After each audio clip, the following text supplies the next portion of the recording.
कहानी की शुरुआत एक बहुत ही सुंदर और पुराने जापानी घर से होती है, जिसके चारों तरफ साफ पानी और हरियाली है। घर के अंदर हमारा हीरो बचपन में अपने दादाजी के पीछे पीछे जा रहा होता है और उसके हाथों में एक बर्तन है। एक कमरे में जाने के बाद दादाजी उस बर्तन को एक ऊंचे शेल्फ पर रखने में हीरो की मदद करते हैं। फिर दादाजी उसे कुछ स्नैक्स देते हैं ताकि वो उन्हें भी शेल्फ पर रख सके। जैसे ही हमारा छोटा हीरो पैकेट्स को वहां रखता है, पास के कमरे में एक छोटी बच्ची मुड़कर देखती है, जैसे उसे स्नैक्स की खुशबू आ गई हो। जल्द ही वो बच्ची कमरे में भागती हुई आती है, जिस पर हीरो का ध्यान जाता है। जब हीरो का ध्यान भटकता है तो वो बच्ची चुपके से शेल्फ से स्नैक्स चुरा लेती है और वहां से भागने लगती है।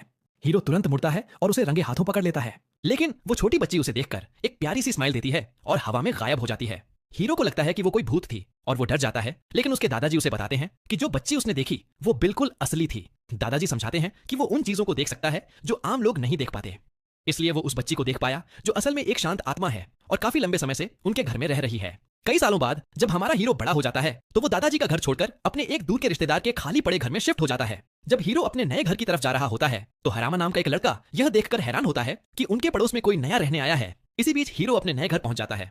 वो घर के इतने बड़े साइज को देखकर हैरान रह जाता है। घर के अंदर से एक डार्क एहसास बाहर आ रहा होता है, जिससे उसे थोड़ी घबराहट होती है, लेकिन हीरो इस पर ज्यादा ध्यान नहीं देता और अपनी चाबी से गेट खोलने की कोशिश करता है।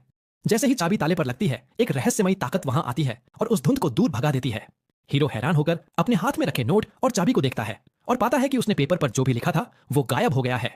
तभी अचानक से बहुत तेज हवा चलती है और वो नोट उसके हाथों से उड़ जाता है। हवा में उड़ते हुए वो नोट एक सुनसान जगह पर रखे मंदिर के ऊपर गिरता है और फिर उस पर लिखी बाकी चीजें भी पूरी तरह से मिट जाती हैं। मंदिर के बहुत अंदर दो डरावनी आंखें दुनिया को देखने के लिए खुलती हैं। घर वापस आकर हीरो अपना सारा सामान नीचे रखता है और सफाई के उन सभी कामों की लिस्ट बनाता है जो उसे करने हैं। अपनी माँ से फोन पर बात करते हुए वो सोचता है कि इतनी अच्छी जगह और इतने बड़े साइज के बावजूद किसी ने यह घर क्यों नहीं खरीदा।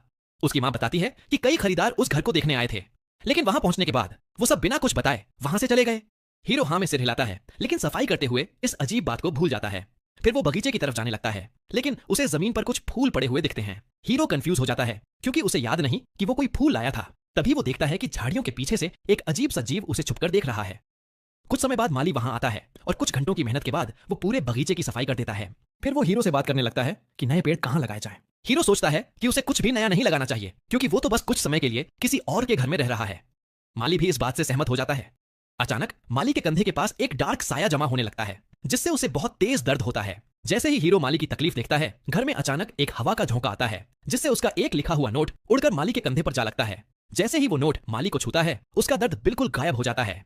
जब माली अचानक ठीक होने की खुशी मना रहा होता है, हीरो देखता है कि उसके नोट की लिखाई एक बार फिर से गायब हो गई है। फिर उसे पास ही जमीन पर कुछ जड़ी बूटियां पड़ी हुई दिखती हैं और वो सोचता है कि क्या माली इन्हें लेकर आया था। माली बताता है कि वो अपने साथ कोई एक्स्ट्रा पौधे नहीं लाया था, जिससे हीरो और भी ज्यादा कंफ्यूज हो जाता है। अगले दिन हीरो उठता है और बगीचे में ताजी हवा लेने के लिए बाहर जाता है, लेकिन तब उसे दरवाजे के ठीक बाहर रस भरी का एक गुच्छा रखा हुआ मिलता है। इस बार वो एक अजीब जीव को वहां से जाते हुए देखता है, जिससे उसे दादाजी के घर वाली उस छोटी बच्ची की याद आ जाती है। हीरो को आखिरकार समझ आ जाता है कि कोई खास जीव उसे ठीक उसी बच्ची की तरह ये तोहफे लाकर दे रहा है। इसलिए वो कुछ चढ़ावा खरीदने के लिए बाजार जाने का फैसला करता है। वापस आने के बाद वो शुक्रिया कहने के लिए कुछ मिठाइयां और कोल्ड ड्रिंक बाहर निकालता है। हीरो के सारे तोहफे बाहर रखने के बाद एक रहस्यमयी लोमड़ी स्वादिष्ट खुशबू सूंघते हुए उसके बगीचे में आ जाती है। फिर वो लोमड़ी हीरो के सामने अपने असली रूप में आती है और उसकी जगह में बिना बुलाए आने के लिए माफी मांगती है। हीरो हैरान रह जाता है और सोचता है कि यह सफेद कुत्ता उससे बात क्यों कर रहा है। वो लोमड़ी बताती है कि वो कुत्ता नहीं है, उसका नाम यामागामी है और वो पास के पहाड़ का गॉड है। यामागामी हैरान होता है कि हीरो उसे देखने के बाद भी इतना शांत कैसे है। हीरो बताता है कि उसे बस उसके लिए बुरा लग रहा है, क्योंकि वो इतना अच्छा था कि उसके लिए इतने सारे तोहफे लाया। फिर वो यामागामी को मिठाइयां और ड्रिंक देता है, जिसे वो बिना किसी हिचकिचाहट के खाने लगता है। जब यामागामी मिठाइयों का मजा ले रहा होता है, हीरो उसे थोड़ी शराब भी ऑफर करता है, लेकिन यामागामी उससे सादा पानी मांगता है, क्योंकि उसकी ताकत इतनी कमजोर हो चुकी है कि वो शराब नहीं पी सकता। हीरो मान जाता है और उसे दुकान से खरीदा हुआ पानी देता है, जिसे पीकर यामागामी को उतना ही मजा आता है जितना प्राकृतिक झरने के पानी में आता। फिर यामागामी उसे बचाने के लिए हीरो का शुक्रिया अदा करता है और बताता है कि उसकी ताकत ने कुछ बुरी आत्माओं को खत्म कर दिया जो उसकी एनर्जी सोख रही थी। हीरो कंफ्यूज हो जाता है क्योंकि उसे किसी भी आत्मा से लड़ना याद नहीं है, लेकिन यामागामी समझाता है कि उसके नोट्स की लिखाई में एक खास ताकत है जो बुरी आत्माओं को दूर भगा सकती है। आखिरकार हीरो को समझ आ जाता है कि उन सभी अजीब घटनाओं के बाद उसकी लिखाई हमेशा गायब क्यों हो जाती थी। अचानक माली बगीचे में भूले हुए अपने कुछ औजार लेने के लिए घर वापस आता है। हीरो को वहां बैठे इस अजीब यामागामी को देखकर थोड़ी शर्मिंदगी महसूस होती है, लेकिन यामागामी समझाता है कि आम लोग उसके जैसी आत्माओं को नहीं देख सकते। जैसा कि सोचा था, माली बिना कुछ अजीब देखे वहां से चला जाता है। इसलिए हीरो फिर से उस लोमड़ी के लिए पानी डालने लगता है। इस बार वो यामागामी को स्पार्कलिंग वाटर की एक बोतल देता है, जिससे वो एकदम हैरान रह जाता है। फिर भी यामागामी को अपने मुंह में उठते बुलबुलों में मजा आने लगता है। पानी पीते हुए हीरो सोचता है कि उसकी बातों में बुरी आत्माओं को दूर भगाने की ताकत क्यों है। यामागामी को भी इसका सही कारण नहीं पता होता, इसलिए वो हीरो से पूछता है कि क्या लोग हमेशा उसकी अच्छी हैंडराइटिंग की तारीफ करते थे। हीरो हाँ में सिर हिलाता है और बताता है कि उसका परिवार पहले एक सराय चलाता था। उस समय एक ग्राहक ने सराय के नेम प्लेट पर हीरो की लिखाई देखी और उसे कभी ना हटाने को कहा। उसने तो यह भी सुझाव दिया कि वो अपने घर के लिए भी ऐसा ही एक बनाए। उसके बाद उस ग्राहक ने छोटे हीरो को सिर्फ उसके लिए ऐसा ही एक पीस बनाने के पैसे दिए। तब से हीरो ने शौक के तौर पर नेम प्लेट बनाना शुरू कर दिया। वो गर्व से अपने कुछ बनाए हुए नेम प्लेट्स यामागामी को दिखाता है। यामागामी उसे वो सारे नेम प्लेट्स घर के चारों तरफ टांगने को कहता है। जब हीरो हवेली के चारों तरफ सारे नेम प्लेट्स टांग देता है तो वो चमकने लगते हैं और उस जगह के चारों ओर एक रुकावट बना देते हैं। हीरो हैरान रह जाता है कि उसकी लिखाई में इतनी ताकत हो सकती है, लेकिन यामागामी उसे बताता है कि अगर वो ट्रेनिंग करे तो वो और भी ज्यादा ताकतवर बन सकता है। कुछ दिनों बाद यामागामी और मिठाइयां खाने के लिए हीरो के घर वापस आता है। उन्हें खाने के बाद वो हीरो को अपनी वापस लौटी हुई ताकत दिखाता है। बदकिस्मती से यामागामी की चमक हीरो के लिए बहुत ज्यादा होती है, इसलिए वो उसे कम कर देता है। इसी बीच एक सुनसान बिल्डिंग में दो बुरी आत्माएं हरामा की तरफ झपटती हैं, जो तेजी से कुछ अजीब शब्द बोलने लगता है। जैसे ही आत्माएं उस तक पहुंचने वाली होती हैं, हरामा अपना मंत्र पूरा कर लेता है, जिससे एक नीला घेरा बन जाता है जो उन्हें रोक देता है। फिर से अटैक करने के बजाय आत्माएं हरामा को छोड़ देती हैं और बिल्डिंग के बाहर भाग जाती हैं। ऐसी बुरी आत्माओं से लड़ने के खतरों के बावजूद हरामा बाहर भागता है, क्योंकि इस बात का डर था कि आत्माएं पास के बाजार में किसी मासूम इंसान पर अटैक कर सकती हैं। आत्माओं का पीछा करते हुए हरामा देखता है कि हीरो एक गली के कोने से मुड़ रहा है। हरामा के पास उसे चेतावनी देने का समय नहीं होता, इसलिए आत्मा सीधे हीरो से टकरा जाती है। लेकिन वो यह देखकर हैरान रह जाता है कि आत्मा ही पूरी तरह से चकनाचूर हो जाती है। उसके बाद एक गोला जमीन पर गिरता है। कोई भी उस गोले पर ध्यान नहीं देता और हीरो इस बात से परेशान होता है कि उसकी खरीदारी की लिस्ट एक बार फिर से गायब हो गई है। हीरो अपनी लिस्ट के बारे में हरामा से शिकायत करने लगता है, जो सोचता है कि क्या वो कचरे के बैग या ऐसा कुछ खरीदना चाहता था। शुक्र है कि हीरो सच में कचरे के बैग ही ढूंढ रहा था। इस तरह बाजार जाने का उसका काम बच जाता है। वो हरामा का शुक्रिया अदा करता है और कचरे के बैग खरीदने के लिए भाग जाता है, जबकि वो अजीब गोला चुपचाप सड़कों पर गायब हो जाता है। इसी बीच हीरो की हवेली पर वापस यामागामी सुनसान बगीचे को देखता है और वो अपनी शक्तियों का इस्तेमाल करके उसे वापस पहले जैसा कर देता है। इसके बाद हीरो बगीचे को देखने बाहर जाता है, जहां वो पाता है कि इसका पानी वापस आ गया है और हरियाली पूरी तरह से ताजी हो गई है। हीरो अपनी मदद के लिए यामागामी का शुक्रिया अदा करता है, लेकिन फिर वो देखता है कि बेचारी लोमड़ी इतनी ज्यादा ताकत इस्तेमाल करने के बाद छोटी हो गई है। कुछ दिनों बाद हीरो इस उम्मीद में घर लौटता है कि यामागामी उसके बगीचे में होगा। हालांकि वो हैरान रह जाता है, क्योंकि यामागामी पहले से भी छोटे रूप में आता है और उसके साथ 3 और जानवर भी होते हैं। छोटा यामागामी बताता है कि ये 3 जानवर उसके साथी हैं, जिनका नाम सिरी, उत्सुगी और तोका है। हीरो उन जानवरों को कुछ मिठाइयां देता है जो उन्हें जल्दी जल्दी खाने लगते हैं। हीरो उन छोटे जानवरों से कहता है कि वो जितना चाहें उतना खा सकते हैं। कुछ समय बाद वो मिठाइयां खाना खत्म करते हैं और पेट भर खाना खाने की वजह से यामागामी अपने नॉर्मल साइज में वापस आ जाता है। फिर वो देखता है कि हरामा हवेली के बाहर खड़ा है, इसलिए वो हीरो से दरवाजा खोलने को कहता है। बाहर हरामा कांप रहा होता है, क्योंकि उसे हीरो के घर के अंदर एक बहुत ही भयानक ताकत का एहसास होता है। जब दरवाजा खुलता है तो वो तुरंत हीरो से पूछता है कि क्या वो बात करने के लिए अंदर आ सकता है। अंदर आने के बाद हरामा बताता है कि वो एक सरकारी एजेंसी से जुड़ा हुआ एक प्रोफेशनल ओझा है। फिर वो हीरो से पूछता है कि क्या उसने बाजार में उस बुरी आत्मा को खत्म करने के लिए अपनी किसी खास ताकत का इस्तेमाल किया था। हीरो को वो घटना याद आती है, इसलिए हरामा बताता है कि वो हाल ही में बहुत सी ऐसी चीजों का सामना कर रहा है। इसलिए हरामा बताता है कि वो आजकल पहले से कहीं ज्यादा बुरी आत्माओं का सामना कर रहा है। अपने काम के लिए वो हीरो से कहता है कि वो अपनी ताकत से उसके लिए एक ताबीज बना दे। हीरो थोड़ा कंफ्यूज हो जाता है, लेकिन यामागामी उसे कहता है कि वो बस उसके लिए एक और खरीदारी की लिस्ट लिख दे। हीरो हरामा से पूछता है कि क्या उसे सच में खरीदारी की लिस्ट चाहिए। यह सुनकर हरामा पूरी तरह से हैरान रह जाता है। हरामा सोचता है कि क्या हीरो की खरीदारी की लिस्ट में कोई खतरनाक गैर कानूनी चीजें हैं। लेकिन जब हीरो चाय और टॉयलेट पेपर जैसी रोजमर्रा की चीजें गिनाने लगता है तो हरामा गुस्से में अपनी चाय थूक देता है। जब हीरो लिस्ट लिखना खत्म करता है तो हरामा ध्यान देता है कि उसमें एक रहस्यमयी ताकत है। इसी बीच हीरो को किसी वजह से बहुत थकान महसूस होती है, तो यामागामी उसे याद दिलाता है कि उसने अभी अभी बहुत सारी ताकत इस्तेमाल की है। आखिरकार हरामा हीरो की उस कीमती खरीदारी की लिस्ट के लिए बहुत सारे पैसों की गड्डी निकाल कर देता है। शुरुआत में हीरो पैसे लेने से मना कर देता है और हरामा को याद दिलाता है कि उसने बस कुछ साधारण से शब्द लिखे हैं। हालांकि हरामा उसे उसकी मेहनत से कम पैसे देने से मना कर देता है, इसलिए हीरो न चाहते हुए भी उसके पैसे रख लेता है। फिर भी इतने सारे पैसे देने के लिए शुक्रिया कहने के तौर पर हीरो उसे एक आखिरी तोहफा देता है। हीरो हरामा के हाथ पर एक पेंटागन 5 कोणों वाला निशान बनाता है और बताता है कि यह एक ओझा के काम से जुड़ी हुई चीज है। तभी हरामा को एक केस सुलझाने के लिए एक जरूरी कॉल आता है, इसलिए वो जल्दी से घर के बाहर भागता है। जब वो बताई गई जगह पर पहुंचता है तो देखता है कि उसके साथियों को एक बहुत बड़ी बुरी आत्मा ने घेर रखा है, जिसे उन्होंने पहले कभी नहीं देखा था। हरामा सीधे उस आत्मा की तरफ अटैक करने के लिए बढ़ता है, लेकिन आत्मा मुड़ती है और वो हरामा को निगलने ही वाली होती है। लेकिन वो यह देखकर हैरान रह जाता है कि उसके हाथ पर बना वो पेंटागन निशान उस आत्मा को पूरी तरह से मिटा देता है, जो हीरो की असली ताकत की गहराई को दिखाता है। कुछ दिनों बाद जब यामागामी का आना जाना हीरो की जिंदगी का एक आम हिस्सा बन जाता है, तो वो बेचारा उन सारे तोहफों पर होने वाले अपने खर्चे का हिसाब लगाता है। खर्चे का हिसाब लगाने के बाद हीरो को समझ आता है कि उसके जैसा एक बेरोजगार लड़का उन बाकी बेरोजगार और आलसी जीवों का खर्चा नहीं उठा सकता। जो बेशर्मी से उसके बगीचे में दुनिया की सबसे महंगी और स्वादिष्ट चीजें खा रहे हैं। हालांकि हीरो ने उन्हें कुछ सस्ती चीजें खिलाने की कोशिश की थी, लेकिन यामागामी के वो नखरे वाले छोटे साथी साफ तौर पर उदास हो जाते थे। इसलिए उसके पास उन्हें महंगी चीजें देने के अलावा कोई चारा नहीं था। फिर भी इसका मतलब यह था कि हीरो के पास जल्द ही अपने बिल चुकाने के लिए भी पैसे खत्म हो जाएंगे। जब हीरो अपने भविष्य को लेकर परेशान होता है तो यामागामी ध्यान देता है कि हीरो के बगीचे में चुपचाप एक छोटा सा पत्थर आ गया है। बाद में हीरो नौकरी की तलाश में सड़कों पर निकल पड़ता है। वो एक पार्ट टाइम नौकरी के लिए अप्लाई करने की कोशिश करता है, लेकिन फिर उसे याद आता है कि उन साथियों का कभी न भरने वाला पेट पालने के लिए यह काफी नहीं होगा। फिर उसकी नजर पास ही हो रहे एक लकी ड्रॉ पर पड़ती है, इसलिए वो अपनी किस्मत आजमाने का फैसला करता है। किसी तरह हीरो 1 लाख येन का सबसे बड़ा इनाम जीत जाता है, जिससे उसे कम से कम 3 दिन के खर्चे लायक पैसे मिल जाते हैं। नौकरी ढूंढने का काम टल जाने से खुश होकर वो यामागामी के साथ जश्न मनाने के लिए कुछ ड्रिंक्स खरीदने का फैसला करता है। लेकिन जब हीरो दुकान में घुसता है तो वो अचानक से उनका 333वां ग्राहक बन जाता है। किसी वजह से दुकान के मालिक इस अजीब नंबर का जश्न मनाते हैं, इसलिए इनाम के तौर पर वो हीरो को अपनी सबसे अच्छी ड्रिंक्स का एक सेट गिफ्ट में देते हैं। हीरो सोचता है कि क्या उसकी लगातार लगने वाली यह किस्मत सिर्फ एक इत्तेफाक है। लेकिन जब वो उसके बाद दुनिया का हर एक जैकपॉट जीतने लगता है तो उसे यकीन हो जाता है कि उसकी किस्मत के साथ कुछ अजीब तो हुआ है। इसके बाद वो एक करोड़पति बनकर घर लौटता है और यामागामी से पूछता है कि क्या उसने लॉटरी जिताने के लिए अपनी ताकत का इस्तेमाल किया था। यामागामी ना में सिर हिलाता है और हीरो के तालाब में मौजूद एक अजीब से कछुए की तरफ इशारा करता है।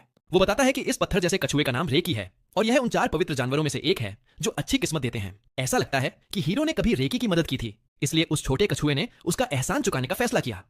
हालांकि हीरो को याद नहीं कि उसने कभी किसी कछुए को बचाया हो। यामागामी बताता है कि उसने बाजार के पास उस बुरी आत्मा को खत्म करके अनजाने में रेकी को उस आत्मा से बचने में मदद की थी। इस बात के बावजूद हीरो को उस कछुए की ताकतों पर शक होता है।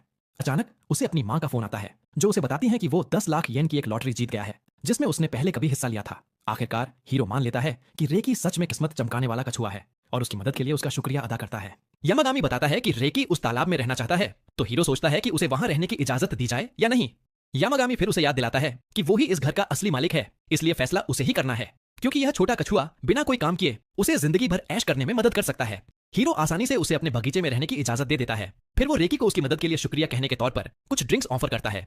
फ्री की ड्रिंक के बारे में सुनकर वो धीमा कछुआ अपना इनाम पाने के लिए तुरंत एक कटोरी के सामने टेलीपोर्ट होकर आ जाता है। हीरो मुस्कुराता है और रेकी से कहता है कि वो जितना चाहे उतना पी सकता है, लेकिन तभी उसके सामने एक चमकता हुआ गोला आता है।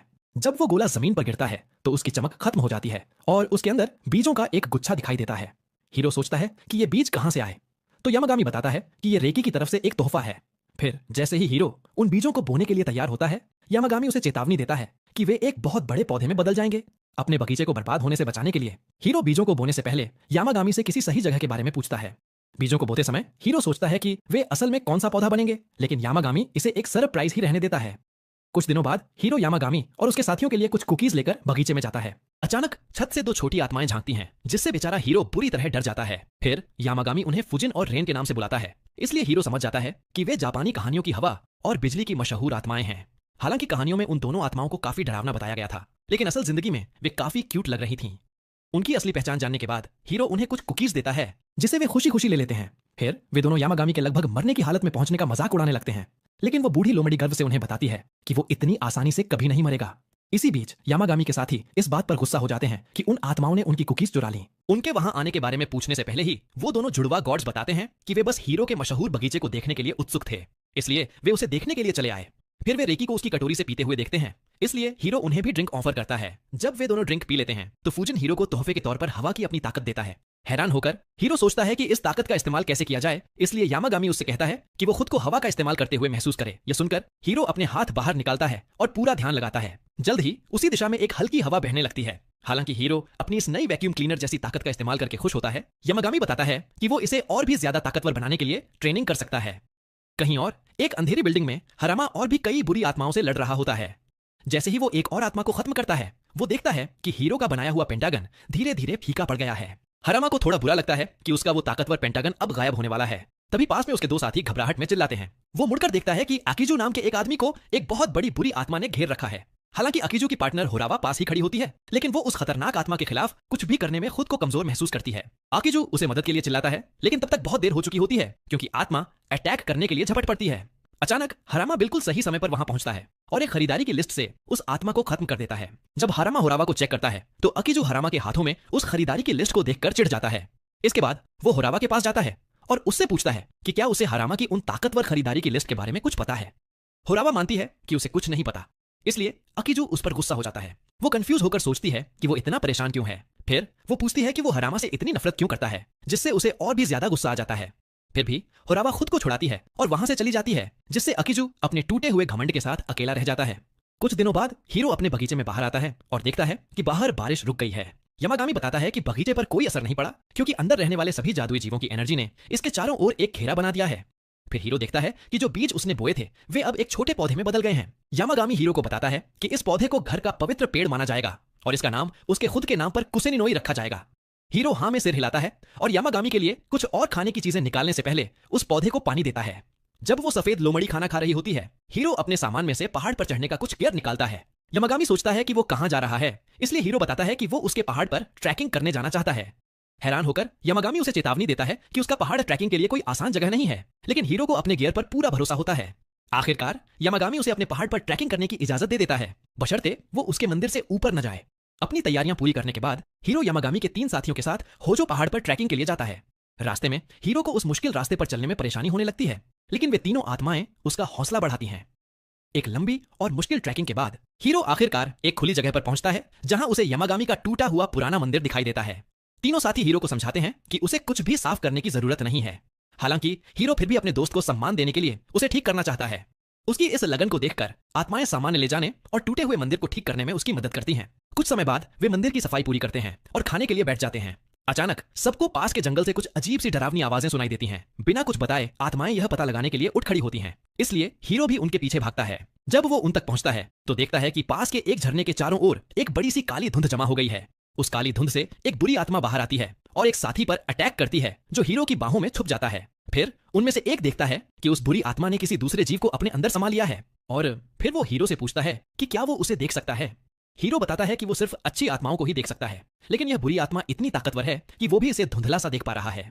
चूंकि वे छोटे जानवर उस बुरी आत्मा के पास जाने से बहुत डर रहे होते हैं, हीरो अपने एक नोट के साथ उसका सामना करने का फैसला करता है। जब वो उस नोट से आत्मा को खत्म करने की कोशिश करता है तो आत्मा उसके अटैक से बच निकलती है और पलटवार करती है। हीरो समझ जाता है कि वो अपनी जान खतरे में डाले बिना उस आत्मा को नहीं हरा सकता, लेकिन तभी उसे एक और आइडिया आता है। वो अपने बैग से बहुत सारे नोट्स निकालता है और उन्हें हवा में उछाल देता है और अपनी हवा वाली मैजिक का इस्तेमाल करके उन्हें एक मशीन गन की तरह उस आत्मा की तरफ उड़ा देता है।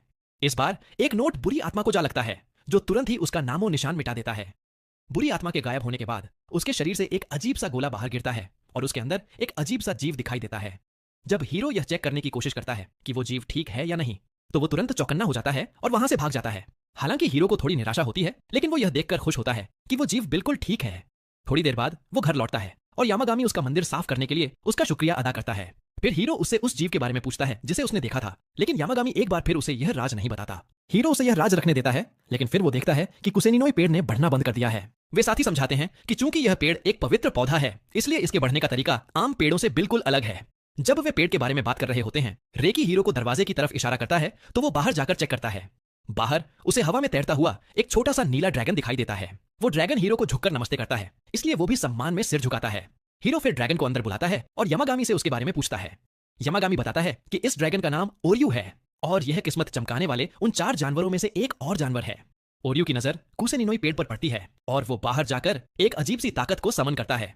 जल्द ही बगीचे के चारों ओर जादुई घेरा होने के बावजूद काले बादल घिरने लगते हैं। हालांकि जब बादलों से बारिश होने लगती है तो वे कुछ ही सेकंड में उस कुसेनिनोई पेड़ को एक विशाल आकार में बड़ा कर देते हैं।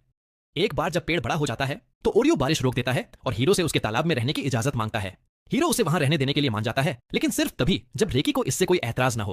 क्योंकि रेकी को कोई दिक्कत नहीं होती, इसलिए ओरियो उनके साथ रहने लगता है। यामागामी बताता है कि ओरियो हीरो को बहुत पसंद करता है, क्योंकि हरामा ने अपने पेंटागन का इस्तेमाल करके उसे एक बुरी आत्मा से आजाद कराया था। हालांकि यह असल में हरामा का काम था, लेकिन ओरियो को उसकी जादुई ताकत के असली सोर्स का पता चल गया और वो हीरो के घर उसका शुक्रिया अदा करने आ गया। अचानक हरामा खुद दरवाजे पर आ जाता है, इस उम्मीद में कि उसे भूतों को दूर भगाने वाली लिखाई का एक और बंडल मिल जाएगा। हीरो उसके लिए नए नोट्स का एक बंडल निकालता है और बदले में हरामा उसे शुक्रिया कहने के लिए एक बहुत ही स्वादिष्ट मिठाई देता है। उस टेस्टी खाने को देखकर यामागामी के मुंह में पानी आने लगता है, लेकिन हीरो का ध्यान हरामा पर ही रहता है। वो उस ऊंजा से पूछता है कि क्या वो पेंटागन किसी काम का था, और हरामा उसकी लाजवाब ताकत के लिए उसकी तारीफ करता है। फिर वो उससे अपने हाथ पर एक और निशान बनाने को कहता है, लेकिन इस बार वो चाहता है कि उसका आकार थोड़ा अलग हो। हीरो सोचता है कि क्या हरामा को बस पेंटागन पसंद नहीं है, लेकिन वो बताता है कि पेंटागन असल में एक दूसरे परिवार का खानदानी निशान है। हीरो हाँ में सिर हिलाता है और हरामा के हाथ पर एक नया निशान बनाता है, जिसे वो काम करते हुए ध्यान से देखता है। हरामा का एक भरोसेमंद साथी इस बात की तरफ ध्यान दिलाता है कि हीरो के नोट्स ज्यादा काम के नहीं हैं, क्योंकि उन्हें फेंकना बहुत मुश्किल है। हरामा बताता है कि उसने हीरो से अपने लिए कड़क बिजनेस कार्ड्स लिखवाकर यह परेशानी पहले ही सुलझा ली है। यह सुनकर उसका साथी मजाक करता है कि हरामा अपने उड़ने वाले कार्ड्स के साथ एक सुपर हीरो बनने के लिए बिल्कुल तैयार है। फिर वो सीरियस हो जाता है और उसे चेतावनी देता है कि वो हीरो की पहचान को एक राज ही रखे, क्योंकि कोई भी बुरा इंसान आत्माओं को दूर भगाने वाली उसकी ताकतों का गलत फायदा उठा सकता है। वो बताता है कि अकीजू को पहले ही हीरो के बारे में पता चल गया है, लेकिन उसे उम्मीद है कि वो उसे कोई नुकसान नहीं पहुंचाएगा। इसी बीच बाजार में हीरो की टक्कर अकीजू से हो जाती है, जो उसे घूर कर देखता है और वहां से चला जाता है। कंफ्यूज होकर हीरो आगे बढ़ता रहता है, लेकिन वो उस छोटे से ताबीज को नहीं देख पाता जो अकीजू ने चुपके से उसकी पीठ पर चिपका दिया था। कुछ दिन बाद जब हीरो एक और वर्ल्ड एंडिंग शॉपिंग लिस्ट लिख रहा होता है, यामागामी इकिजो का इविल टैलिस्मैन फ्लोटिंग देख लेता है। उसकी आंखें नैरो हो जाती हैं, क्योंकि उसे हरामा की वार्निंग याद आ जाती है कि एक कलीग हीरो की मूवमेंट्स ट्रैक कर रहा था।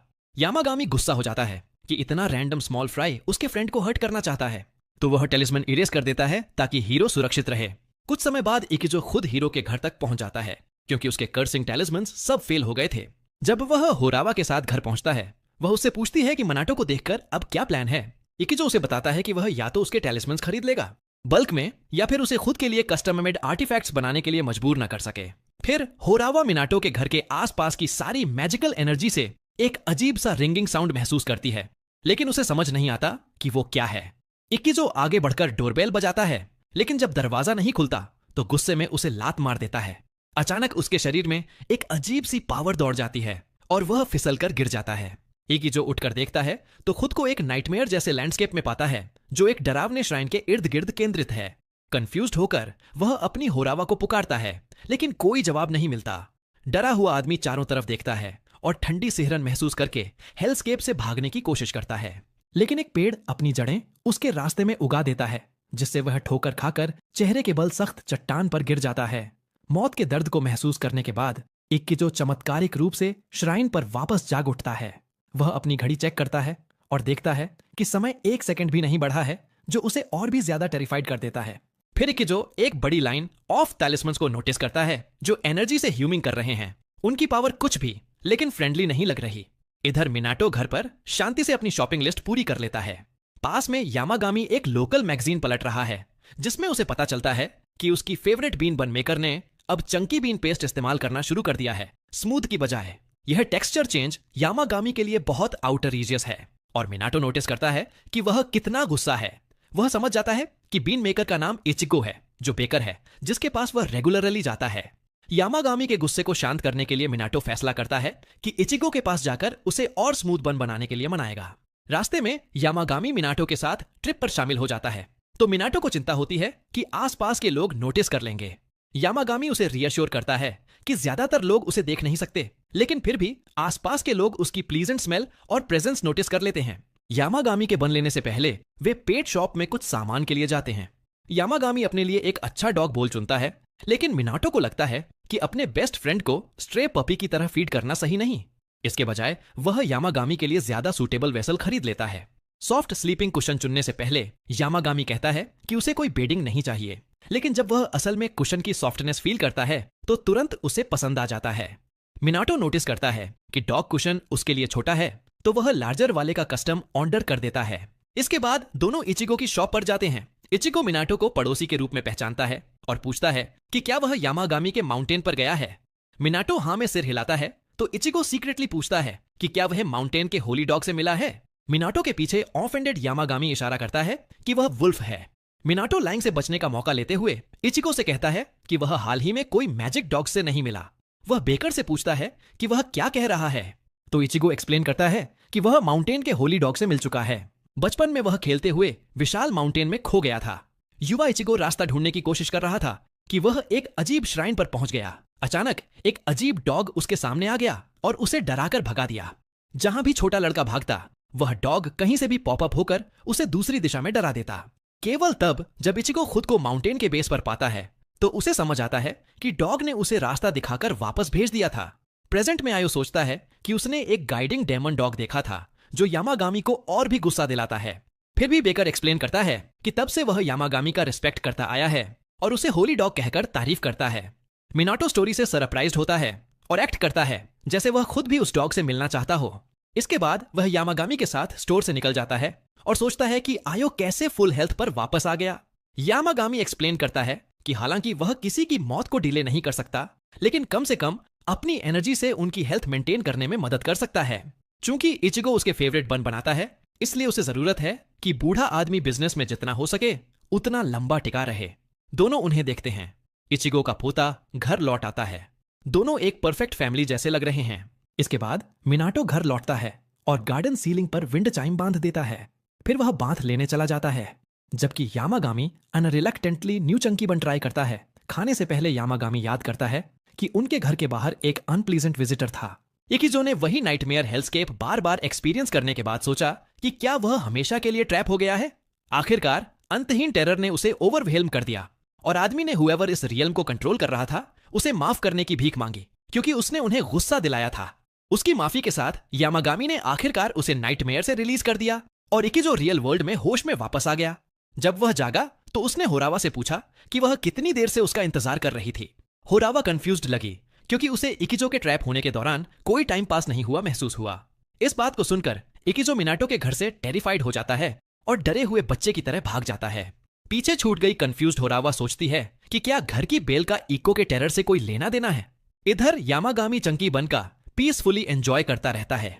जल्द ही मिनाटो बात से बाहर आता है और पूछता है कि क्या कोई विजिटर्स आए थे। यामागामी कहता है नहीं, तो मिनाटो टॉपिक चेंज करता है और पूछता है कि क्या उसे न्यू बन पसंद आए। पहले की शिकायतों के बावजूद यामागामी ने उन्हें टेस्ट करने के बाद असल में न्यू बन पसंद कर लिया। मिनाटो को खुशी होती है कि इचिको की बेकरी का ट्रिप वेस्ट नहीं गया और वह रिलैक्स करने बैठ जाता है। यामागामी नोटिस करता है कि इस बार उसने काफी लॉन्ग बाथ लिया, हालांकि वह आमतौर पर क्विक शॉवर्स लेता है।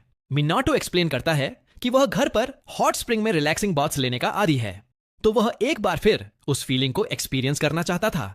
यह सुनकर यामागामी थॉटफुल हो जाता है और एक्शन लेने का फैसला करता है। अगले दिन जब मिनाटो गार्डन में बाहर निकलता है तो उसे बर्निंग सल्फर की स्मेल आती है। सरप्राइज्ड होकर वह देखता है कि यामागामी ने उसके लिए गार्डन में फुल हॉट स्प्रिंग बाथ बना दिया है ताकि वह एंजॉय कर सके। मिनाटो ग्रेटफुली उस गिफ्ट को एक्सेप्ट करता है और बाद में रिलैक्स करने के लिए एंटर कर जाता है। फिर वह नोटिस करता है कि टर्टल और ड्रैगन प्रेजेंट नहीं है। यामागामी एक्सप्लेन करता है कि दोनों छोटे बीस्ट्स गार्डन के पॉन्ड के बॉटम पर रेस्ट कर रहे होंगे। उसने भी रिवील किया कि उसने कल रात उनकी हेल्प से हॉट स्प्रिंग बनाया था। मिनाटो सिर हिलाता है और दोनों को थैंक करने का मेंटल नोट बना लेता है। कुछ देर बाद वह हॉट बाथ से बाहर निकलकर कोल्ड फ्लोर पर रिलैक्स करता है। जबकि मिनाटो आउट ऑफ कमीशन है, यामागामी पीसफुली एक डॉग बोलफुल ऑफ टी एंजॉय करता है। फिर उसके एक फैमिलियर अचानक सबको अलर्ट करता है कि उनके पास न्यू विजिटर है। फिर ओरू मिनाटो के पास आता है और एक्सप्लेन करता है कि विजिटर कोई ऐसा है जिसे वह और रेकी जानते हैं। मिनाटो बाहर स्टेप करने के बाद दरवाजे पर कुछ नहीं पाता।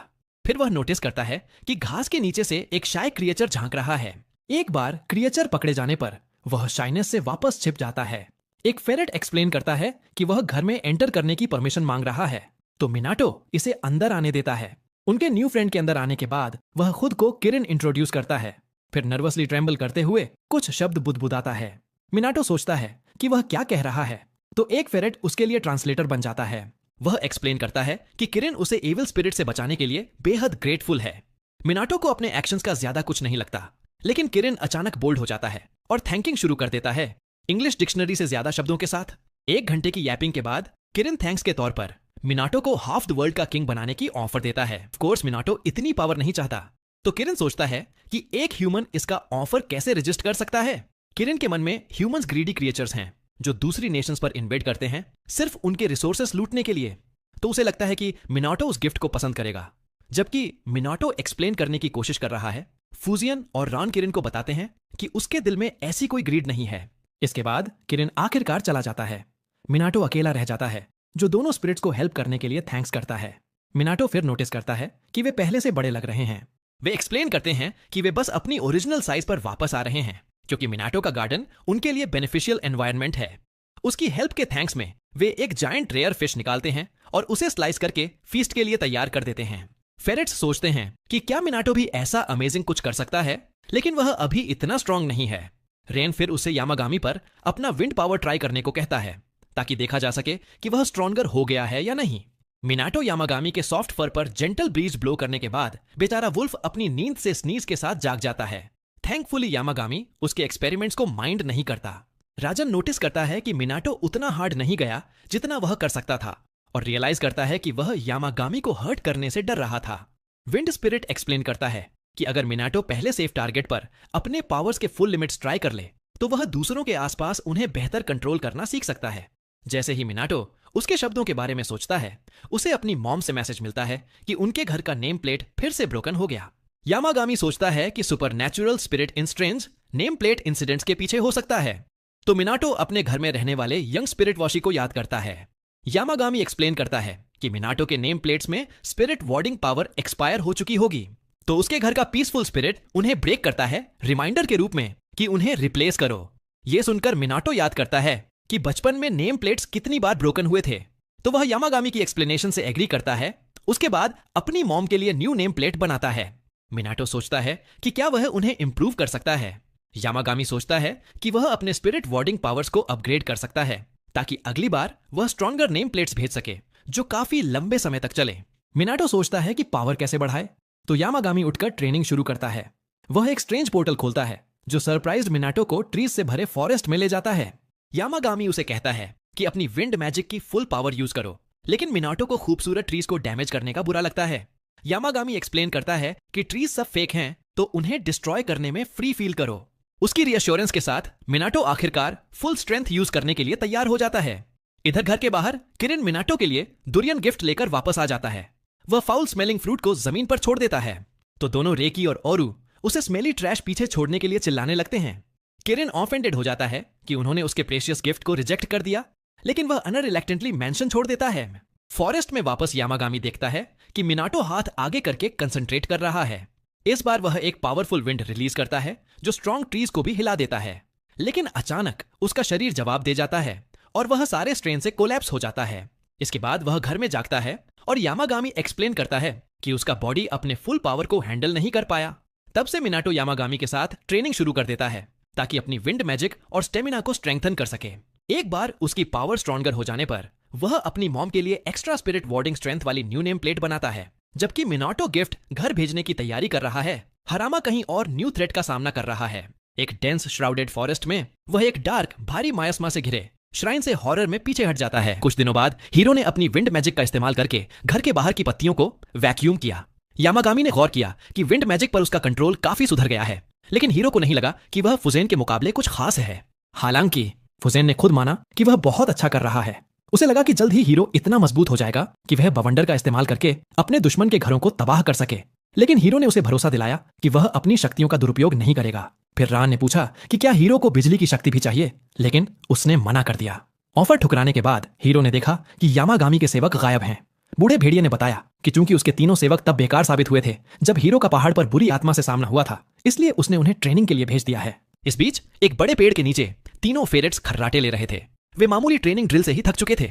कुछ समय बाद हीरो ने सबके खाने के लिए कुछ शकरकंद भूने। जब यामागामी और ओरियो आलू का आनंद ले रहे थे, तब हीरो ने रेकी को भी एक ड्रिंक दिया। फिर उसने फुजिन और रान से भी पूछा कि क्या वे शकरकंद खाना चाहेंगे। उन दोनों आत्माओं ने मना कर दिया और गर्व से दावा किया कि वे पलक झपकते ही अपने आलू खुद पका सकते हैं। दिखाने के लिए फुजिन ने कुछ कच्चे शकरकंद हवा में उड़ाए, जबकि रायन ने उन्हें पकाने के लिए अपनी बिजली से जलाया। हालांकि वे दोनों अपनी रचना पर गर्व कर रहे थे, लेकिन हीरो ने गौर किया कि उन्होंने स्वादिष्ट आलू को पूरी तरह से जला दिया था। अचानक एक अजीब लाल फल हीरो के पैर के पास लुढ़क कर आया। उसने फल को देखा और समझ गया कि किरण एक बार फिर एक अजीब तोहफे के साथ आया है।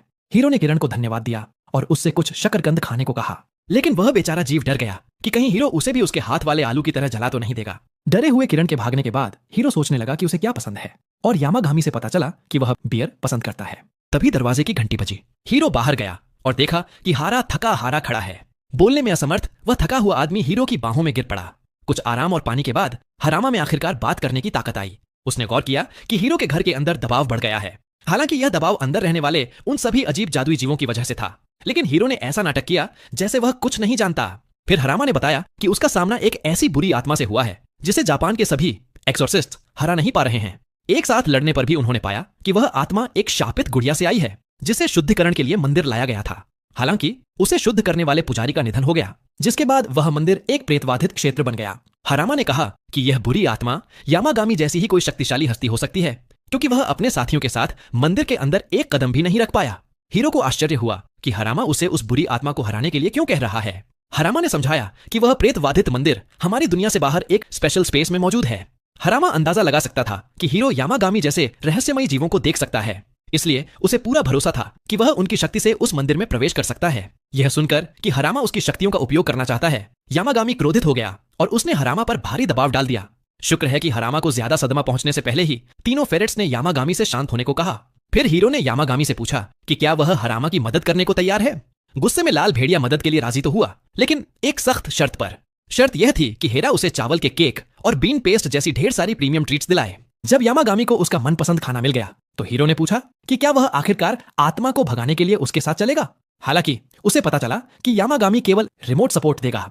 उसकी जगह उसके 3 सेवक हीरो के साथ जाएंगे ताकि वे अपनी ट्रेनिंग दिखा सकें और दूसरी दुनिया का पोर्टल खोल सकें। अगले दिन हीरो तीनों फेरेट्स के साथ जाने के लिए तैयार हो गया। विदा लेकर वे सब उस प्रेत बाधित मंदिर के लिए निकल पड़े। हीरो के निकलने से ठीक पहले यामागामी ने देखा कि कुसेनीनोई पेड़ की एक पत्ती उसकी शर्ट में उड़कर चली गई है। इसके बाद हीरो और फेरेट्स उस क्षेत्र की लंबी यात्रा पर निकल गए जहां वह मंदिर स्थित था। शहर में पहुंचते ही हीरो हरामा के बताए रास्तों पर चलकर मंदिर की ओर बढ़ने लगा। हालांकि रास्ते में फेरेट्स का ध्यान एक मिठाई की दुकान ने भटका दिया, इसलिए सब ताजा एप्पल पाई खाने के लिए रुक गए। जब वे तीनों लंच कर रहे थे, हीरो ने पास ही एक कौवे को उन पर चिल्लाते हुए देखा। एक फेरेट ने समझाया कि यह कौवा उन्हें रास्ता दिखा रहा है, इसलिए हीरो उसे फॉलो करने के लिए उठ खड़ा हुआ। कुछ देर चलने के बाद वे एक ऐसे क्षेत्र में पहुंच गए जहां काले कोहरे की वजह से भारी दबाव था। मंदिर पहुंचने के बाद हीरो मंदिर के गेट के ठीक सामने वाली सीढ़ियों पर चढ़ने वाला पहला व्यक्ति था। हीरो ने गौर किया कि सभी कौवे अंदर के भारी मियास्मा से बच रहे थे। फिर उसने हरामा को फोन करके बताया कि वह पहुंच गया है। हरामा, जो अपने साथियों के साथ मंदिर के पीछे के हिस्से में इंतजार कर रहा था, उसने पुष्टि की कि वह भी वहीं मौजूद है। जब उसका एक दोस्त अंदर जाने की कोशिश करता है तो वह हीरो को बताता है कि वे एक कदम भी करीब नहीं जा पा रहे हैं। हरामा ने हीरो को आगे बढ़ने के लिए कहा, लेकिन उसने यह भी याद दिलाया कि अगर कुछ गलत हुआ तो वह अपनी जान बचाकर भाग जाए। हीरो मान गया और गेट की ओर बढ़ा, लेकिन गेट ने उसके हाथ को एक जोरदार ताकत से पीछे धकेल दिया। अंदर घुसने में मदद करने के लिए तीनों फेरेट्स ने अपनी शक्तियों को मिलाया और गेट को एक जादुई पोर्टल में बदलने के लिए मजबूर किया। दरवाजा खुलने के साथ ही वे सब अंदर चले गए। जल्द ही वे मंदिर की मुख्य इमारत में पहुंचे, जहां फेरेट्स ने देखा कि अंदर ढेर सारी गुड़िया रखी हुई थीं। इससे पहले कि वे और करीब जाते, एक बुरी आत्मा की डरावनी फुफकार सुनाई दी। सभी फेरेट्स दुश्मन पर अपने दांत पीसने लगे, लेकिन उसने मंदिर की दीवारों को तोड़ दिया और उन पर काले टेंटेकल्स से हमला कर दिया। अचानक हुए हमले से चौंककर हीरो ने एक शॉपिंग लिस्ट का इस्तेमाल करके उन टेंटेकल्स को रोका और फेरेट्स की रक्षा की। उसे हराने के बाद ढेर सारी गुड़िया फर्श पर बेजान होकर गिर पड़ी। फिर घर से और भी गुड़िया बाहर आईं, तो फेरेट्स उनसे निपटने के लिए कूद पड़े। उन 3 गुड़ियों को हराने के बाद उत्सुकी कुछ ज्यादा ही घमंडी हो गया और उसका ध्यान इस पर नहीं गया कि उनमें से एक अभी भी हिल रही थी। उस गुड़िया ने उसे अचानक पकड़ लिया और उसे अपने बालों में फंसा लिया, लेकिन किस्मत से सिरी ने उन्हें काट दिया। उत्सुकी के बाल बचने के बाद सबने राहत की सांस ली। बदकिस्मती से वे आराम नहीं कर पाए, क्योंकि मंदिर से असली बॉस गुड़िया आखिरकार प्रकट हुई, जिसके शरीर पर बहुत सारा अंधेरा जमा था। वह गुड़िया हवा में उठी और जोर से चिल्लाई। गुड़िया की गुस्से वाली चीख की वजह से अंधेरा हीरो और बाकी सब पर हमला करने लगा, इसलिए वे एक बड़ी बैटल के लिए तैयार हो गए। हीरो ने ढेर सारे मेमोस निकाले और उन्हें हवा में उछालकर उस शैतानी गुड़िया की ओर उड़ा दिया।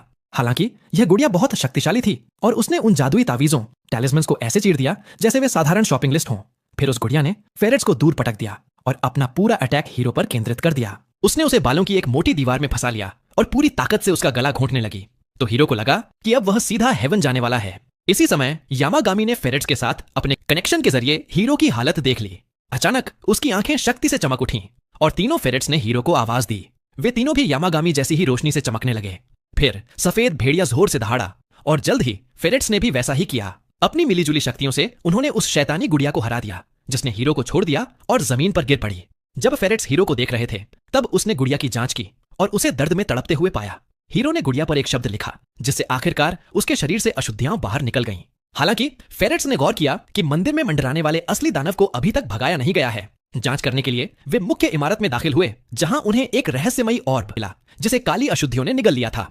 फेरेट्स ने समझाया कि इस ऑर्ब के अंदर एक शक्तिशाली जीव है, इसलिए जैसे ही हीरो इसे शुद्ध कर देगा, वे वहां से जाने के लिए आजाद होंगे। हीरो ने ऑर्ब के लिए नोट लिखने के लिए अपनी जेबों में हाथ डाला, लेकिन उसे एहसास हुआ कि उसके पास अब कोई नोट नहीं बचा है। हालांकि उसे एक फालतू नोटबुक मिल गई और उसने ऑर्ब को शुद्ध करने के लिए उस पर ढेर सारे शब्द लिखे। बदकिस्मती से ऑर्ब बहुत शक्तिशाली था, इसलिए वे शब्द उसे शुद्ध करने में नाकाम रहे। फेरेट्स ने सोचा कि क्या हीरो के पास लिखने के लिए कुछ और है, लेकिन इससे पहले कि वह चेक कर पाता, उनके आसपास की दुनिया ढहने लगी। घबराहट में सबको एहसास हुआ कि जादुई जगह अब ढहने ही वाली थी, क्योंकि उन्होंने वहां मंडराने वाली बुरी आत्माओं को नुकसान पहुंचाया था। डर के मारे एक फेरेट हीरो की शर्ट के अंदर छिप गया, जहां उसे कुसेनीनोई का एक छोटा पत्ता मिला। उसने तुरंत वह पत्ता हीरो को दे दिया, जिसे लगा कि वे पवित्र कुसेनिनोई पेड़ की शक्ति से आखिरी आत्मा को हरा सकते हैं। अपनी बची कुची पूरी ताकत के साथ हीरो ने अपना खुद का सरनेम कुसेनिनोई उस पत्ते के शरीर पर लिख दिया। उसने उस बुरी आत्मा को शुद्ध करने के लिए इस सबसे शक्तिशाली शब्द का इस्तेमाल किया और इस बार वह अंततः उस अजीब ऑर्ब से गायब हो गई। जैसे ही अशुद्धि खत्म हुई, हीरो ने उस शुद्ध ऑर्ब को लिया और फेरेट्स के साथ बाहर की ओर भागा। मंदिर के बाहर हराम ने देखा कि वह पूरी जगह ढह रही है। उसने हीरो की मदद के लिए अंदर जाने की कोशिश की, लेकिन होरावा ने उसे रोक दिया क्योंकि इसका कोई फायदा नहीं होता। अंदर हीरो और बाकी सभी मंदिर के मुख्य निकास द्वार की ओर भागे, लेकिन उनके आसपास की जगह बहुत ही तेज रफ्तार से ढह रही थी। जैसे ही उन्होंने बड़ी मुश्किल से बाहर निकलने की जगह तक पहुंचने की कोशिश की, झटकों की वजह से एक विशाल पेड़ उखड़ गया। वह पेड़ सीधा हीरो की तरफ गिरने लगा, जिसने अंत करीब जानकर अपनी आंखें बंद कर लीं। अचानक फुजिन और रान प्रकट हुए और उन्होंने उस पेड़ को काट दिया। फिर उन्होंने उस अजीब घर से एक शक्तिशाली हवा चलाई, जिसने पेड़ के टुकड़े टुकड़े कर दिए और हीरो और बाकी सबको बाहर की ओर धकेल दिया। इसके बाद वे सब फिर से असली दुनिया में जाग गए। फेरेट्स हैरान थे कि उन्हें किसने बचाया, क्योंकि उन्होंने किसी को देखा नहीं था। तभी फुजेन और राउन दोनों सामने आए और उन दोनों आत्माओं ने हीरो को उनकी मदद की जरूरत पड़ने पर चिढ़ाया। उसने उन्हें परेशानी में डालने के लिए माफी मांगी। कुछ समय बाद हराम ने हीरो को उसकी इतनी बड़ी मदद के लिए तहे दिल से धन्यवाद दिया। हीरो ने उसे पूरे गैंग के साथ घर के अंदर बारबेक्यू के लिए बुलाया, लेकिन हयामा ने मना कर दिया क्योंकि वह व्यस्त था। जाने से पहले उसने हीरो को प्रीमियम ट्रीट्स का एक और बैग दिया, जिसे हीरो ने अंदर बारबेक्यू खा रहे सभी लोगों को दे दिया। जबकि बाकी सब स्वादिष्ट दोपहर के भोजन का आनंद ले रहे थे, हीरो ने फुइगेन और रायन को कुछ ड्रिंक्स दिए जो उसके बाथ में आराम कर रहे थे। उसके पीछे से किरण ने भी अपना सिर बाहर निकाला तो हीरो ने उसे भी एक ड्रिंक दिया। खुश होकर किरण ने उसे बदले में एक और डुरियन फल दिया, लेकिन रेकी अचानक कहीं से आ गया और उस बदबूदार फल को फेंक दिया। वे दोनों फल के स्वाद को लेकर आपस में बहस करने लगे। तभी ओरियो बीच में कूद पड़ा और रेकी का साथ देने लगा। जब तीनों आत्माएं बहस कर ही रही थीं, तब फेरेट्स ने हीरो को उसका अजीब ऑर्ब देखने के लिए बुलाया। जैसे ही हीरो ने देखा, वह ऑर्ब चमकने लगा और एक छोटे चूजे में बदल गया। यामागामी ने बताया कि इस चूजे को होलो कहा जाता है और यह रेकी और अन्य भाग्यशाली आत्माओं का आखिरी सदस्य है। हीरो ने नन्हे होलो का अपने घर में स्वागत किया और चूजे ने अपने पंख ऐसे फैलाए जैसे वह पहले से ही अपने घर पर हो। कुछ देर बाद यामागामी हीरो के घर फ्रूट बंस एंजॉय करते हुए रिलैक्स कर रहा था। दोनों रिलैक्स करते हुए हो बर्ड को दूसरे बर्ड्स को सिंगिंग सिखाते देख रहे थे। बर्ड्स क्यूट किड्स की तरह खेल रहे थे, लेकिन हो अपने स्टूडेंट्स को सीरियस पॉइंटर्स दे रहा था ताकि उनकी सिंगिंग टेक्निक बेहतर हो। ज्यादातर बर्ड्स ने ब्यूटीफुल सॉन्ग गाया, लेकिन एक बर्ड शर्मीला था और उसका परफॉर्मेंस पूरी तरह मैस हो गया। इससे हो गुस्सा हो गया, लेकिन फिर ग्रेशियसली दूसरा सॉन्ग गाकर उसे सिखाने लगा। ये सीन देखकर यामागामी और हीरो मुस्कुराए। उन्हें खुशी हुई कि उनके फ्रेंड्स आसपास इतने पॉपुलर हो गए हैं। ओरियो, रेकी और किरण पीसफुल गार्डन में रिलैक्स कर रहे थे, लेकिन किसी ने ध्यान नहीं दिया कि स्काई में स्ट्रेंज पोर्टल खुल गया है। दूसरी तरफ हर्मा इन्फेक्टेड एरिया में इविल स्पिरिट से बैटल कर रहा था। एक को डिफीट करने के बाद उसने अपने पार्टनर कात्सुरागी से पूछा कि एरिया क्लियर हो गया है क्या। कात्सुरागी ने बताया कि अभी बहुत काम बाकी है, क्योंकि स्पेशल फेस्टिवल की वजह से इविल स्पिरिट्स की संख्या बढ़ गई है। हरामा माना इस्तेमाल करके थक गया था।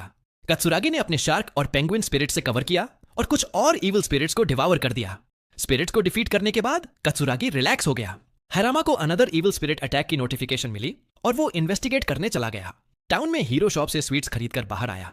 उसे देखकर स्ट्रीट के लोग बातें करने लगे जैसे वो कोई बर्ड विस्परर हो। हीरो कंफ्यूज्ड हो गया। तभी अलग अलग बर्ड्स फ्लॉक करने लगे अपने सुपरस्टार हो से मिलने। हीरो उनकी विस्परिंग इग्नोर करके चलता रहा। फिर उसे अपना गार्डनर मिला जिसने अपना 25th स्टैच्यू पूरा कर लिया था। हीरो ने उसकी वर्क की तारीफ की। गार्डनर ने बताया कि हीरो के घर आने से उसे ज्यादा एनर्जी मिल गई है। फिर अचानक सब तरफ बर्ड्स देखकर वो सरप्राइज्ड हो गया। हीरो वहां से भाग गया ताकि सस्पेशन न हो। घर पहुंचकर यामागामी के फेमिलियर्स ने उसे बताया कि एवरीवेयर स्ट्रेंज पोर्टल्स खुल रहे हैं। यामागामी ने कहा, पैनिक मत करो। वो जानता था कि उसके मिनियंस अकेले हैंडल नहीं कर पाएंगे।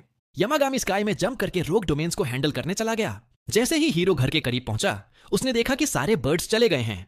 तभी फुजिन और रॉन प्रकट हुए और कहा, जल्दी घर जाओ। हीरो ने पूछा क्यों, तो उन्होंने बताया कि लेटली इविल स्पिरिट्स रैम्पेंट हो गए हैं। साथ ही कई abandoned divine realms randomly pop up हो रहे हैं जो ह्यूमंस के लिए सीरियस डेंजर हैं। बात करते हुए उनके ऊपर स्काई में एक डोमेन प्रकट हो गया। रैन ने उसे जैप करके डिस्ट्रॉय कर दिया। फुजिन ने समझाया कि डिवाइन रेल्म्स स्काई, ग्राउंड या वाटर कहीं से भी अपीयर हो सकते हैं। उन्होंने हीरो को डोमेन्स के आसपास एक्स्ट्रा केयरफुल रहने की वार्निंग दी। हीरो ने पूछा क्यों। उन्होंने बताया कि हीरो पहले से ही मिथिकल क्रीचर्स के बहुत करीब है, इसलिए डेंजरस डोमेन्स हीरो की तरफ ज्यादा अट्रैक्ट होते हैं, क्योंकि हीरो खुद डिवाइन डोमेन में रहता है और यामागामी के हॉट स्प्रिंग एंजॉय करता है। अगर रोग डोमेन में फंस गया तो बाहर निकलना मुश्किल होगा। जाने से पहले स्पिरिट्स ने बताया कि Yamagami personally abandoned divine realms को डिस्ट्रॉय करने में लगा है। बाहर यामागामी डिवाइन डोमेन्स को ट्रैक कर रहा था उसे पता चला कि अकेले हैंडल करना बहुत मुश्किल है, इसलिए उसने फेमिलियर्स के साथ स्प्लिट करके ज्यादा ग्राउंड कवर किया। टाउन में हीरो को एक अबैंडन्ड श्राइन मिला। अननोन वॉइस ने उसे स्टॉप करने को कहा, लेकिन हीरो ने सोचा हो ने कहा होगा। हो ने कहा, उसने कुछ नहीं कहा। हीरो ने वार्निंग इग्नोर करके श्राइन के करीब गया। अचानक पोर्टल खुल गया और उसे अंदर खींचने लगा। हीरो रेजिस्ट नहीं कर पाया, लेकिन हो ने प्रोटेक्ट करने के लिए जंप कर लिया। Red chicken suddenly majestic Phoenix में ट्रांसफॉर्म हो गया और पोर्टल की तरफ स्क्रीच किया, लेकिन हो ट्रांसफॉर्मेशन सस्टेन नहीं कर पाया। वो फिर चिकन बन गया और हीरो के साथ पोर्टल में सक्ट हो गया। उसी समय यामागामी को हीरो की प्रेजेंस गायब होने का पता चला। कुछ मिनट्स बाद हीरो नई रेल्म में जागा, लेकिन फॉरेन रेल्म की एनर्जी से उसे सिकनेस हो रही थी। वो एग्जिट ढूंढने लगा। रास्ते में उसे वुडन क्रेट्स मिले। हीरो को यामागामी की एडवाइस याद आई कि डिवाइन डोमेन अपने क्रिएटर की साइकी को रिफ्लेक्ट करता है। अगर डोमेन स्पेशल साइंस दिखाने लगे तो मतलब क्रिएटर कंफर्टेबल फील कर रहा है। रास्ते पर चलते हुए हीरो को स्मॉल क्रेविस मिला। वो क्रेविस में घुसा तो एटमॉस्फेयर पीसफुल से क्रीपी हो गया। डार्क केव की गहराई में हीरो ने एक वुमन को पेन में सोते हुए देखा। उसे समझ आ गया कि ये डोमेन की क्रिएटर है। सडनली वुमन उठी और स्टफी एयर की शिकायत करने लगी। उसे पता था कि घर को एयर आउट करना चाहिए, लेकिन वो लेजी थी और उठकर क्लीन करने का मन नहीं कर रहा था। हीरो ने पूछा, क्या वो क्रिएटर है? वुमन ने हाँ कहा। वो हैरान थी कि हीरो इतने पावरफुल क्रीचर के साथ क्यों आया है। वुमन ने कहा उसने हीरो को समन नहीं किया। हीरो ने बताया कि वो रैंडमली उसके डोमेन में सक्ट हो गया। वुमन ने कहा उसने डोमेन का एंट्रेंस नहीं खोला। हीरो ने बताया कि उसके वर्ल्ड में प्लेंटी अबैंडन्ड डिवाइन डोमेन्स खुल रहे हैं। वुमन घर में लिविंग थी। वो सोचने लगी कि हीरो को कैसे पता चला। फिर सोचा कि शायद उसकी सील की पावर वीकन हो गई है। हीरो ने बताया कि उसका श्राइन कंप्लीटली डिक्रेपिट था। वुमन ने उदासी से साई किया। फिर वुमन ने हीरो की पावर सेंस की और पूछा क्या वो फ्यूजन की विंड पावर्स यूज कर सकता है। हीरो सरप्राइज था कि वुमन को कैसे पता। गॉडेस को आश्चर्य हुआ कि इतने रिजर्व्ड फ्यूजन ने अपना पावर ह्यूमन को दे दिया। वुमन मुस्कुराई और हीरो से कहा कि विंड पावर से केव को वेंटिलेट कर दो। हीरो कंफ्यूज्ड था। वुमन ने समझाया कि अंदर विंड ब्लो करके एयर फ्रेश कर दो। हीरो ने हेल्प करने को कहा, लेकिन पूछा आखिरी बार कब वेंटिलेटेड किया था। गॉडेस ने सोचकर बताया कि लास्ट टाइम केव को एयर्ड आउट 1000 ईयर्स पहले किया था। हीरो इस डिवाइन बेसमेंट ड्वेलर को देखकर शॉक्ड था, लेकिन कुछ कमेंट नहीं किया। वुमन फिर लेट गई और बोली सब हैंडल कर लो। हीरो ने पूछा क्लीन करने के बाद क्या वो उसे जाने देगी। वुमन ने अग्री किया, लेकिन ऑफेंडेड हो गई कि हीरो ने पूछा। वो सोच रही थी कि हीरो उसे नॉन सीरियस पर्सन समझता है। हीरो ने केव की ऑफल स्टेट की तरफ इशारा किया। वुमन ने फिंगर से पोर्टल खोल दिया और बोली पुराने वुडन क्रेट्स को पोर्टल में फेंक दो। हीरो ने अग्री किया। उसने क्रेट्स उठाए और विंड से पोर्टल में ब्लो कर दिया।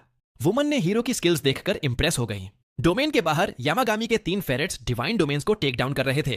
कुछ और क्लियर करने के बाद यामागामी आया और अपडेट मांगा। फेरेट्स ने बताया कि एरिया के सारे डिवाइन डोमेन्स एलिमिनेट हो चुके हैं। यामागामी ने कहा अब हीरो को सेव करने का टाइम है। फेरेट्स ने पूछा हीरो के साथ क्या हुआ। यामागामी ने बताया हीरो रैंडम डोमेन में ट्रैप्ड हो गया। हो के क्राई को याद करके फेरेट्स समझ गए कि हीरो को किडनैप कर लिया गया है। अचानक स्काई में फिर डिवाइन डोमेन्स अपीयर हुए। फूजिन और राजन रीइंफोर्समेंट के रूप में आए। यामागामी ने फेमिलियर्स को हीरो की मदद करने को भेजा। वे जाते ही यामागामी ने पावर बर्स्ट से रोर किया और नए डोमेन्स डिस्ट्रॉय कर दिए। स्पिरिट्स ने यामागामी की पावर की तारीफ की। वे पूछने लगे कि पीक स्ट्रेंथ पर क्या वो माउंटेन इरप्ट कर सकता है। यामागामी ने याद दिलाया कि लास्ट इरप्शन 500 ईयर्स पहले हुई थी। डोमेन के अंदर हीरो ने लेजी गॉडेस की केव क्लीन कर दी। डन होने पर उसने गॉडेस से पूछा रूम ठीक लग रहा है क्या। गॉडेस ने आंखें खोली तो क्लीन देखकर सरप्राइज्ड हो गई। फिर भी बोली एयर अभी थोड़ा स्टफी है। हीरो ने पॉकेट से कुछ लीव्स निकाले। गॉडेस ने पूछा ये क्या हैं? हीरो ने बताया ये गार्डन के सेक्रेड ट्री के लीव्स हैं। हीरो ने लीव्स को एयर में उड़ा दिया। वे तुरंत डार्क मियास्मा को क्लियर कर गए। गॉडेस फिर हीरो की एबिलिटी से इंप्रेस हो गई। हीरो ने बताया कुसेनिनोई लीव्स में ग्रेट पावर है, इसलिए वो हर जगह ले जाता है। आखिर गॉडेस उठी और हीरो को थैंक्स किया जॉब वेल डन के लिए। उसने हीरो से कुछ और कुसेनिनोई लीव्स मांगे। हीरो ने एक दे दिया। गॉडेस ने लीव की फ्रेग्रेंस अप्रिशिएट की और थैंक्स में हीरो को अपनी पावर ग्रांट करने को कहा। उसने हीरो के हेड की तरफ पॉइंट किया और स्ट्रेंज पावर ट्रांसफर कर दी। हीरो ने पूछा क्या किया। गॉडेस ने बताया कि सीलिंग पावर दी है। हीरो पूछने लगा अब क्या सील कर सकता है। गॉडेस ने समझाया कि वो इनविजिबल थिंग्स सील कर सकता है। इमोशंस, रिग्रेट्स और सुपरनैचुरल पावर्स को किसी भी चीज में सील कर सकता है। हीरो को समझ आ गया कि गॉडेस के डोमेन में इतने क्रेट्स क्यों थे। उसने बताया क्रेट्स में peoples unresolved dreams, regrets, powers और बर्डन्स थे। फिर बोली क्रेट्स में सील करने की जरूरत नहीं, हीरो किसी भी चीज में सील कर सकता है। ये पावर यूज करना कंप्लीटली ऑप्शनल है। गॉडेस ने वार्निंग दी कि जब तक ट्रेनिंग नहीं कर लेगा तब तक पावर राइट कंडीशंस में ही एक्टिवेट होगी। एक्सप्लेनेशन के बाद गॉडेस फिर सोने के लिए लेट गई। हीरो पैनिक हो गया और याद दिलाया कि अभी एग्जिट नहीं दिखाया, लेकिन गॉडेस पहले ही सो चुकी थी। हीरो ने सोचा वेक करे, लेकिन कर्टसी में डिस्टर्ब नहीं करना चाहा। लकीली फेरेट्स ने डोमेन के अंदर पोर्टल खोल दिया। हीरो उनके साथ बाहर आ गया। बाहर हीरो ने थैंक्स किया लाइफ सेव करने के लिए। फेरेट्स ने सॉरी कहा कि लेट हो गए क्योंकि सिटी में दूसरे डिवाइन डोमेन्स हैंडल कर रहे थे। हीरो ने बताया कि डोमेन के अंदर वाले पर्सन से सीलिंग पावर मिली है। सीलिंग सुनकर फेरेट्स समझ गए कि डोमेन की ओनर अमितारासु है। हीरो शॉक्ड था क्योंकि अमितारासु बहुत फेमस डीटी है, लेकिन पर्सनली कंप्लीटली डिफरेंट लग रही थी। हीरो ने पूछा फेरेट्स को उसका लोकेशन कैसे मिला। उन्होंने बताया हो के क्राई से ट्रैक किया। हीरो ने मेंटल नोट किया फेदरी फ्रेंड को थैंक्स करने का। फेरेट्स ने कहा विंड स्पिरिट्स को भी थैंक्स करो। हीरो ने पूछा क्यों। उन्होंने बताया विंड स्पिरिट्स ने अमितारासु का डोमेन ढूंढने में मदद की। फिर पूछा क्या हीरो को सक्ट होने से पहले कोई वॉइसेस सुनाई दी थी। हीरो को याद आया कि विंड स्पिरिट्स ने डेंजर की वार्निंग दी थी। फेरेट्स ने हीरो को कंसंट्रेट करके विंड स्पिरिट्स को सुनने को कहा। हीरो ने आंखें बंद की और फोकस किया। जल्दी ही जॉयस लिटिल वॉइसेस सुनाई देने लगी। अब विंड स्पिरिट्स को सुन पाने के बाद हीरो ने उन सबको थैंक्स किया लाइफ सेव करने के लिए। मीनवाइल दूसरी जगह हेरमा अबैंडन्ड एस्टेब्लिशमेंट के बाहर वेट कर रहा था। कत्सुरागी समय पर पहुंच गया। तभी कुछ अन्य एक्सोर्सिस्ट्स गुजर रहे थे। अन्य एक्सोर्सिस्ट्स ने बताया कि लोकेशन के सारे इविल स्पिरिट्स प्यूरिफाई कर दिए हैं। फिर पूछा हर्मा उनके रीजन में क्यों है, क्योंकि ऑफिशियल एक्सोर्सिस्ट्स के बीच अनस्पोकन रूल है कि अपनी जुरिस्डिक्शन में ही रहो। थ्रेट देने के बाद वे चले गए। कत्सुरागी ने हर्मा को बताया कि वे लेजी ग्रुप हैं जो नॉर्मल केसेस के लिए भी एक्स्ट्रॉर्डिनरी फीस चार्ज करते हैं। सीवोंग है वे ट्रबल में न पड़े। हर्मा चुप रहा। हीरो के घर में वो सब कंपेनियंस के लिए ट्रीट्स ले आया, लेकिन यामागामी को मिसिंग पाया। ढूंढने के बाद चारों तरफ देखते हुए मिनाटो को अचानक पता चलता है कि यामागामी अपने छोटे चीबी साइज में वापस से कुड़ गया है। यामागामी बताता है कि डोमेन्स को हराने में उसने बहुत ज्यादा पावर यूज कर ली थी, इसलिए मिनाटो उसे जल्दी से खाना खाकर अपनी स्ट्रेंथ रिस्टोर करने को कहता है। छोटे वुल्फ को खाते हुए देखकर मिनाटो सोचता है कि वो काफी क्यूट लग रहा है, लेकिन यामागामी मस्ती में उसे चेतावनी देता है कि उसके साथ खेलने की कोशिश मत करना। सब्सक्राइब कर लो ताकि अगला पार्ट मिस ना हो और अगला वीडियो देखने के लिए तैयार रहो।